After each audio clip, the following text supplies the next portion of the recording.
Hey y'all, so I'm back on here because I just did a reading, the first reading that I've done in such a long time on this channel.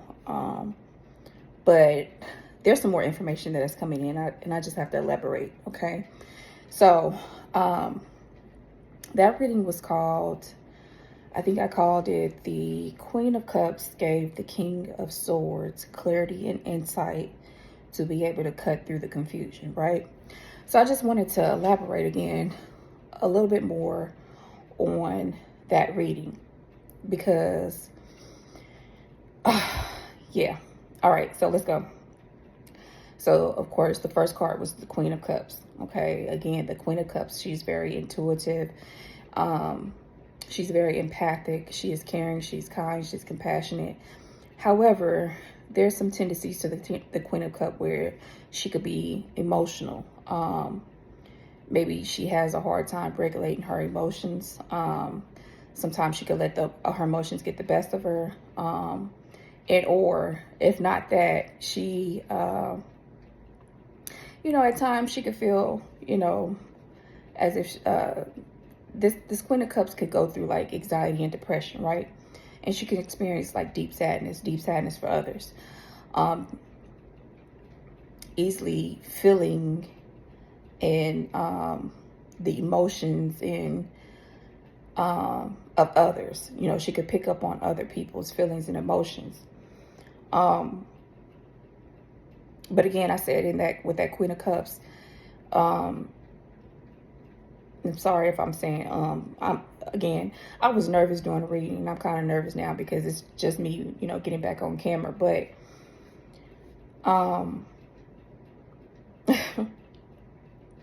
she, looking emotionally drained. Okay, she could be emotionally drained because she feel like she cares so much. Why does she care so much? She cares so much. She had a cup in her hand, but she was on the balcony looking out over the sea, where it's a sea of water. And she just feeling like, why does she care so much? Why did God allow her to feel so much? Why do she care? Sometimes she feel like, why do I give a fuck? You know what I'm saying? And at times she wished she could just be like, fuck other people's feelings and not even feel them, not pick up on them, just fuck them. You know what I'm saying? Where sometimes it can drain her emotionally. The next card was the Death card. So the Death card, I said that the death is letting go of things that no longer serve you.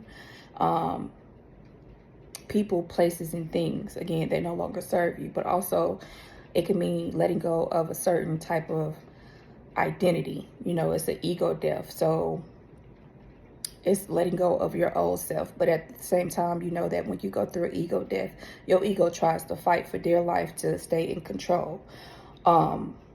We do need our ego because our ego is for our survival instincts. However, sometimes the ego can get in the way where it causes for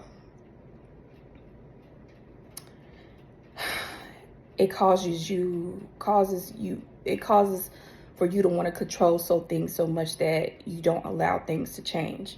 So you can't transform. You can't let go of old ways of being, a certain type of mindset, things that you used to do, your old self, your old ways, an old way of being.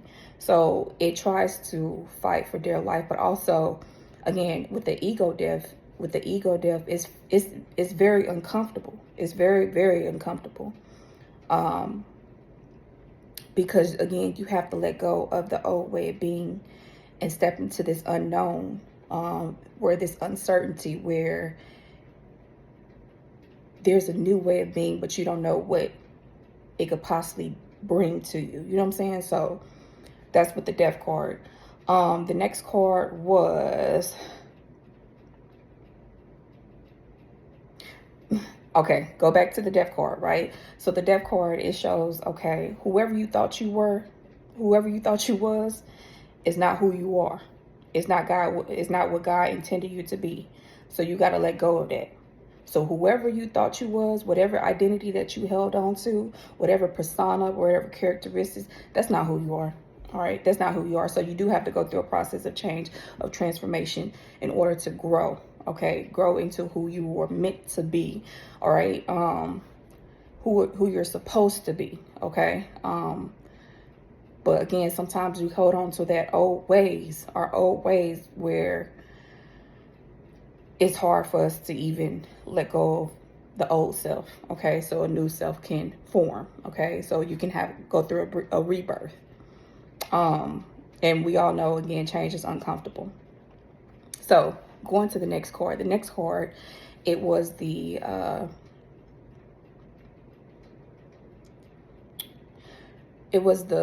Six of Wands, okay? So the Six of Wands, this is like someone who is receiving recognition, you know.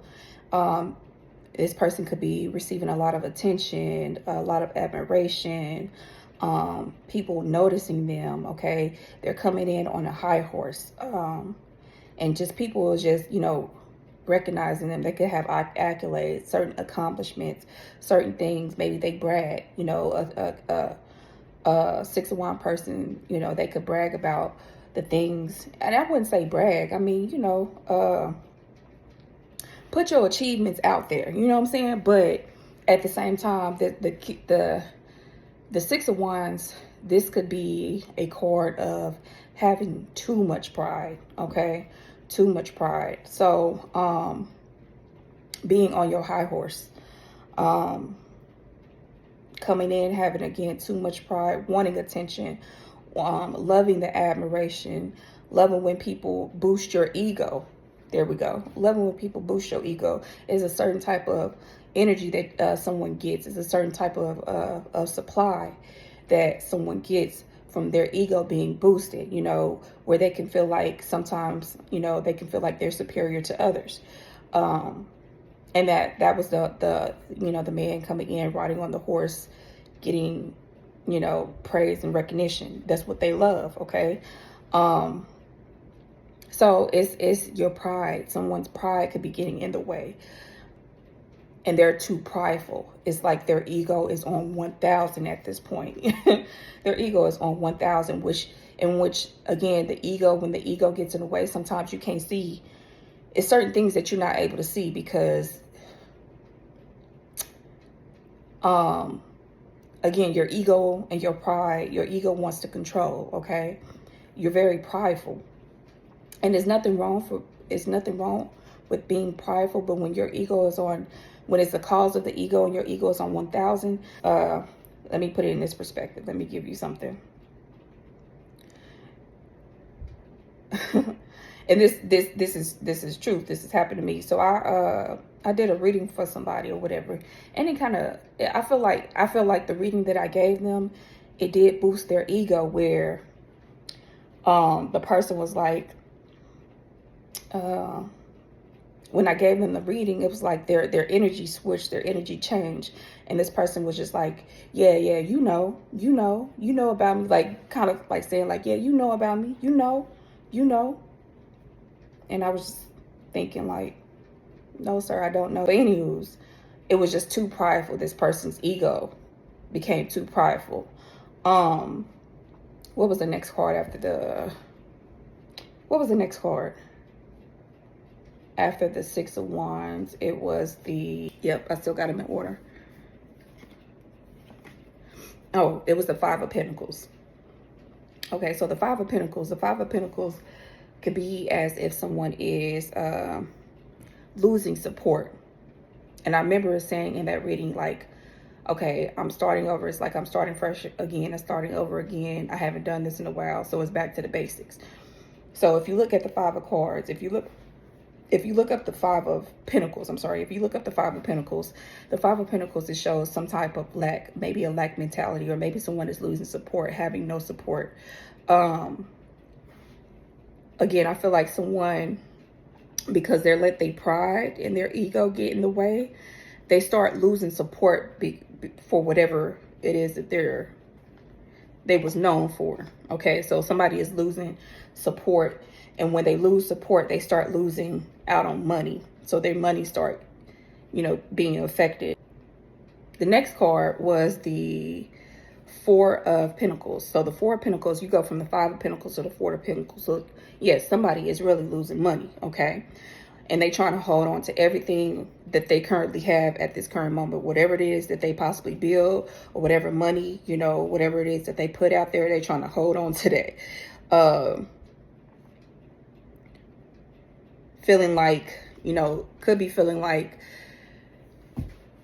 you know, thinking about like where else they're going to get, where else their income is going to come in from, you know, like, so they're holding on to everything, their prized possessions, whatever it is, they're holding on to it tightly. Okay. So this person, I said in the reading, I think I said something like, kind of reminds you of like a Scrooge. Maybe they were a Scrooge at first, but now they're holding on to like everything that they possibly currently have right now as they're losing out. Okay. The next card was the Five of Wands. The Five of Wands, it shows that there is some type of conflict.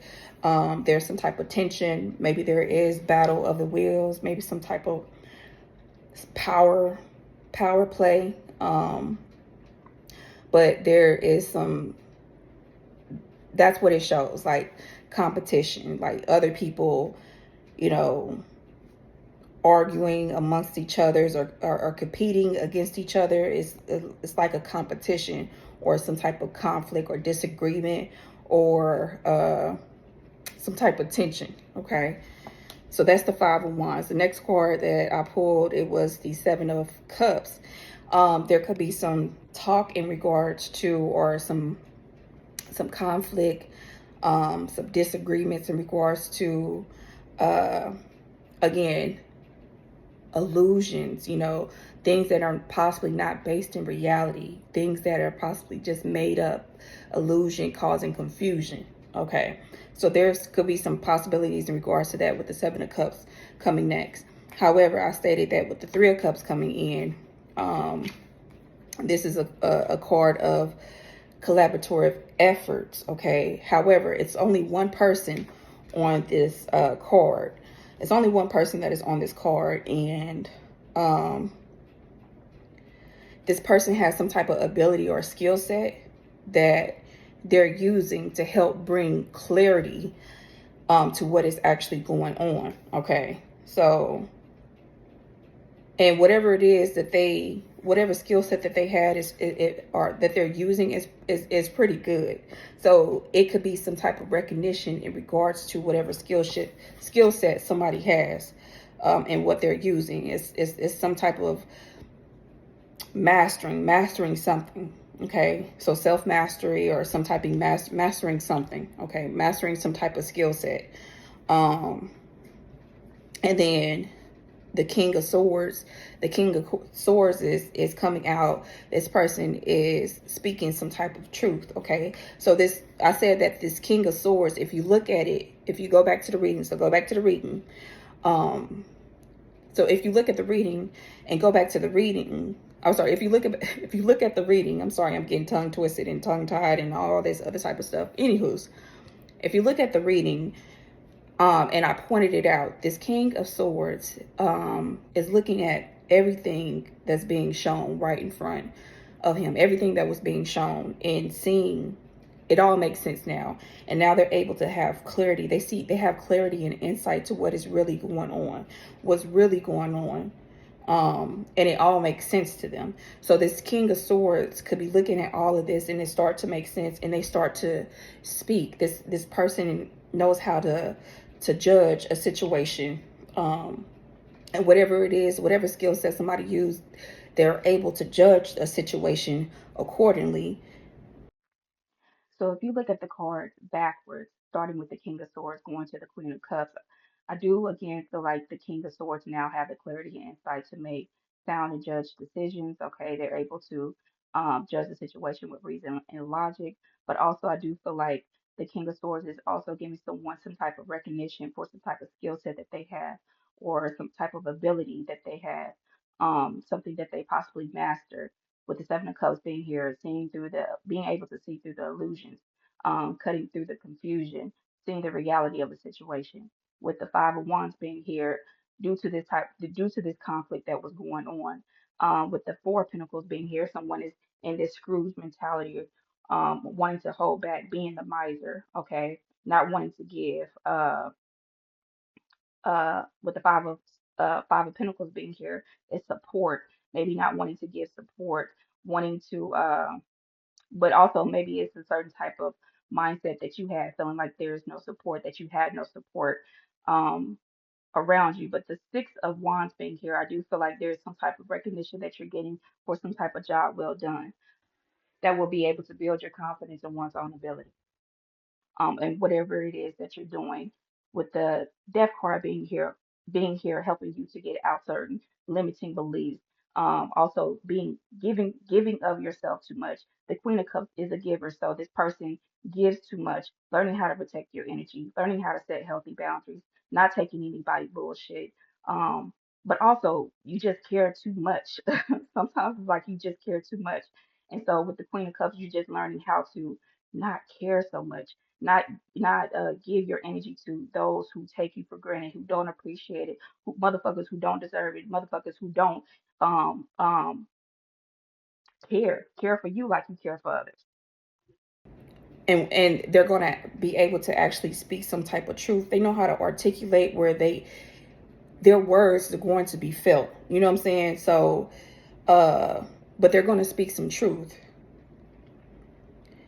And this person is going to speak it with logic and reason. Okay, this person is astute, this person is stoic. They're going to speak it with logic and reason. Okay. And then I did say so those are the cards that I really wanted to elaborate on and clarify. I mean, I did pull some other cards. Again, go back to the reading and watch the reading to get more clarity and insight in regards to this. This is just, you know, the information that's coming in, and I just wanted to elaborate a little bit more as I was thinking about that reading. I don't know if it makes sense. Maybe, you know, whoever looks at this, maybe it'll make sense to or resonate with whoever looks at this video. But yeah, I just wanted to give more, I guess, more clarity and insight and elaborate on the previous reading that I did. So yeah, go watch that reading. All right, bye.